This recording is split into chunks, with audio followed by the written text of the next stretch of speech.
Hello, my friends, and welcome to the continuation of Imagine if Flash Thompson became Spider-Man in the Sam Raimi series. If you recall from last time, Flash Thompson allowed the burglar with the money escape, not knowing that there would be a terrible consequence afterwards. What will happen next after this consequence? Let us see what would happen. A couple days went by and Uncle Ben's funeral took place. Peter, Aunt May, MJ, Harry, Norman, and Harry's butler Bernard were all there, and they placed flowers on the coffin to pay their greatest respects. Peter felt like he was the one responsible for his Uncle Ben's death because he told his uncle to bring him and MJ to the wrestling match. Flash was never at the funeral because he felt like he was the one responsible for the death of Uncle Ben. He asked himself, while holding his wrestling outfit and the bag of money, on why this had to happen. Why was he given these powers? What was he supposed to do with these powers? After a few moments of silence, he picked up a drawing of the Spider-Man suit he drew, and then he made a promise to himself that when he was around, he's going to do whatever it takes to not let anyone else die. He went straight into work, and he made himself the original Sam Raimi Spider-Man suit, but instead of blue, it was black. He put the suit on, looking out the window, saying to look out, because here comes the Spider-Man. In the city, there was a couple of criminals in a market stealing money from each cash register that was in there. They got out of the building, got in their car, and drove away fast while the police were behind them. The criminals fired at the police, making the police slow down and fall back, but the police cars were still chasing them. One of the criminals saw Flash in his Spider-Man suit swinging towards them, and the criminal wondered who that was. The police saw him as well, and when Spider-Man was close enough to the car, Spider-Man shot webs at the two criminals, pulling them out of the car and webs them to a wall, and then Flash stopped the car with his webs, and the car chase was over. The police got out of their cars and pointed their weapons at Spider-Man, wanting to know who he was. And Spider-Man said that he is their friendly neighbor at Spider-Man, and they should be grateful that the criminals are turned in, and he was swung away. The police looked at the webbed-up criminals, and they were surprised to see what happened, and they brought the criminals in, and there was a newspaper about it, with the police telling them what they saw. Peter and MJ were walking home from the funeral, taking the long way back, to let Peter and MJ connect even more, talking. When they arrived at the doorstep of the house, they went in, seeing Aunt May watching the news, and they sat down with her, holding hands, seeing what the news was about. The news was talking about the incident that happened with the criminals the police chased, and about the masked man known as Spider-Man preventing it. Peter paused for a moment, remembering the name Spider-Man from the wrestling match 3 days earlier. He wanted to know more about the Spider-Man that the news has been talking about lately.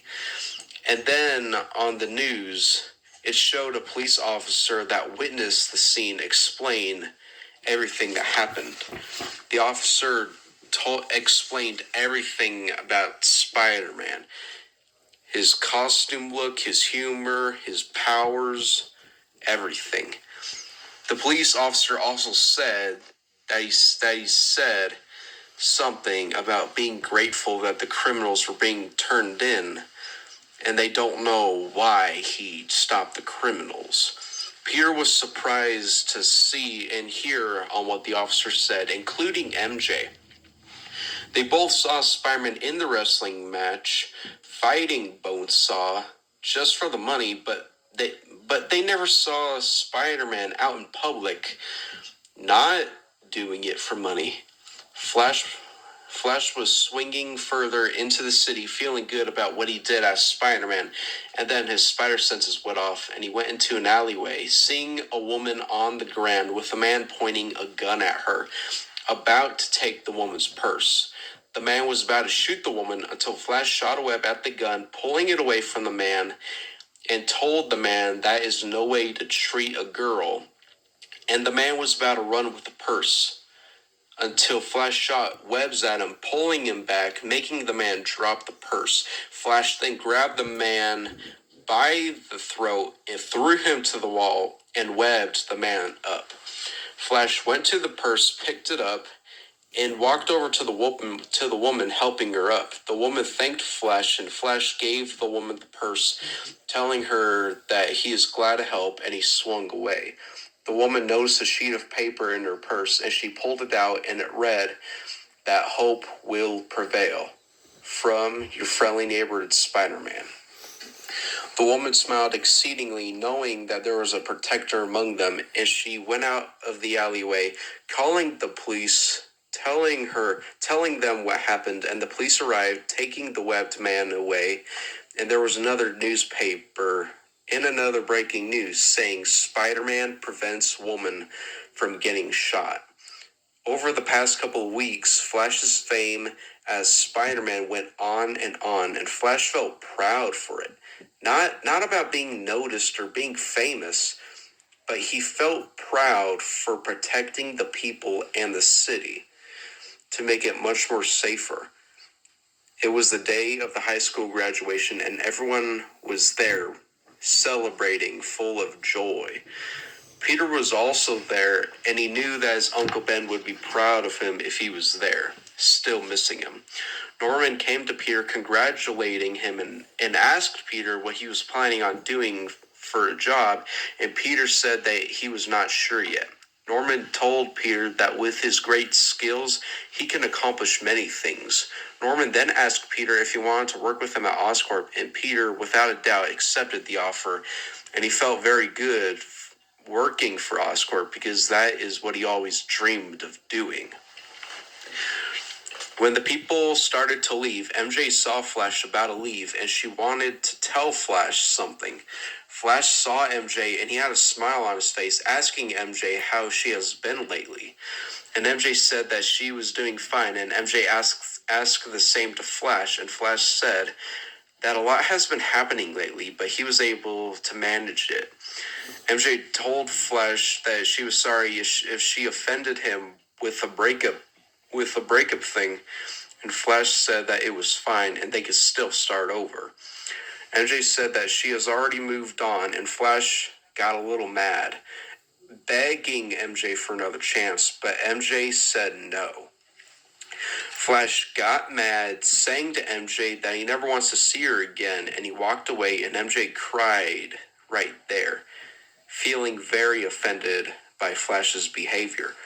Harry saw MJ crying, and Harry asked MJ if she was doing all right, and MJ said that she can't talk right now, and she left. And Harry was down, knowing that something was up, and he decided to go follow Flash to know what happened between him and MJ. Harry followed Flash into the school, and Flash went into the bathroom, and he was changing. When Flash got out, he went into the hallway, about to leave, but Harry stopped him, asking Flash what he did to MJ. Flash asked Harry what he meant, and Harry told Flash that he made MJ cry, and he wants answers. Flash told Harry that she crossed the line, and he didn't want to see her again, and Harry told Flash that he has to knock it off with the bull crap. Harry told Flash that he is a big jerk and he deserves to be alone. And Flash told Harry to be careful on what he says. Harry asked Flash if he even pays attention, and Flash told him to shut up, raising his fists. Harry raised up his fist as well, and Harry took a swing at Flash, and Flash dodged it and punched Harry in the face hard, making Harry fall to the ground. Harry was slowly getting up on his feet, and Flash saw Harry's face bruised and part of his upper and lower lip bleeding. Flash told Harry that he doesn't want to hurt him, and Harry told him that it's too late for that, and he already has hurt him. People saw what was going on, and Peter and MJ were also among those people, seeing what Flash was doing to Harry. Harry got back up, wiping the bleeding from his lips, telling Flash that he is nothing but someone that hurts people. And Flash got mad that he charged at Harry, telling him to shut up, and Flash pushed Harry to the lockers, and Harry pushed Flash back. Harry took another swing at Flash, and Flash punched Harry's hand down, making the hand bruised, and Flash gave Harry a hard right hook across Harry's face, and Harry fell back to the lockers, knocked out. MJ screamed at Flash, asking him what he was thinking, and MJ came over with Peter, helping Harry get up, going away with Harry to get out of there. MJ looked at Flash while walking in disgust, telling Flash that she never wants to see him again, and that he is a monster, and MJ left with Peter and Harry. Flash saw what he had done, and he felt very guilty for this, that he ran out of there as fast as he could and went into an alleyway. Flash got into his Spider-Man suit, swinging to a rooftop, thinking of what he had done. He asked himself, what does MJ think of him now? What does Peter think of him now? What does Harry think of him now? What does the whole school think of him now? While he was asking himself those questions, he heard police sirens going by, and he knew that he had to ignore the questions and take care of the situation at hand, and he swung down to the police car, seeing where the next mission was.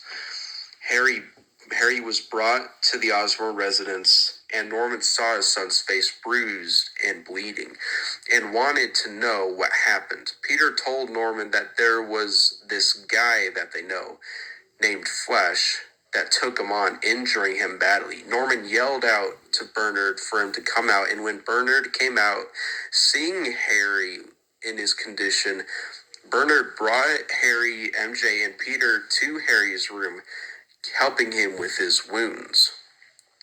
Norman was about to go up there to help his son, but he immediately felt a cold chill down his spine. Norman heard a voice tell him that he knows what to do, and Norman followed the voice, asking who that was. And then the voice told him to look at the mirror, and Norman saw the reflection of himself smiling evilly. And the reflection told Norman that they must avenge Harry and kill Flash. Norman asked the reflection who he was, and the reflection said to Norman that he created him in the lab of Oscorp, and that is how the assistant died. Norman thought of it over, and he recalls learning that the assistant was killed by someone, and he figured it out, adding the dots up, and told the reflection that he was the one that killed the assistant. The reflection told Norman that he didn't kill the assistant, they killed the assistant together.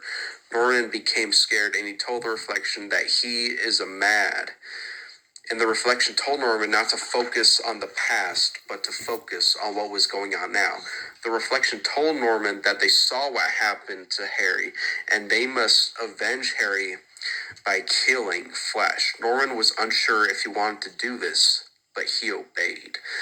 A few moments later, MJ and Peter came down the stairs and were about to leave until Norman told them to take a seat because he wanted to talk to both of them and learn more about Flash. MJ and Peter took a seat, and Norman went to the fireplace asking who Flash was. And MJ first told Norman that Flash was her former boyfriend and that he used to be a good guy. But when she and Peter were planning on watching a wrestling match, Flash lost control, becoming angry, eventually making her break up with him. MJ then told Norman everything that happened at the graduation, and then in that moment, MJ noticed and remembered back at the graduation that Harry asked her if she was doing all right, and Harry must have gone after Flash to try and get answers out of him, and that might have been the reason why Flash lost control. Norman asked MJ if something was wrong, and MJ ran up the stairs, went into Harry's room, and asked Harry what he told Flash before the fight happened. Harry told MJ that he told Flash that he is nobody, and that he is a real jerk, and that he deserves to be alone. And in that moment, MJ knew that there was something else going on with Flash, troubling Flash, and she got out of the room, walked downstairs, and headed out the door. And Peter went after her and asked her if she was doing all right, wondering where she was going. MJ told Peter that there's something that is bothering Flash and she's getting to the bottom of it, and Peter decided to go with MJ just in case something goes wrong. Norman smiled, watching MJ and Peter leave, laughing, saying that the plan worked perfectly. Green Goblin went to the secret room, got the suit and glider, and went out of the building and followed MJ and Peter to Flash's house to get his revenge. And this is how the second act is going to end. What will happen to MJ and Peter when they reach Flash's house? What will happen to them when Green Goblin comes out of hiding and attacks? Find out next time in the final act. But until then, my friends, farewell.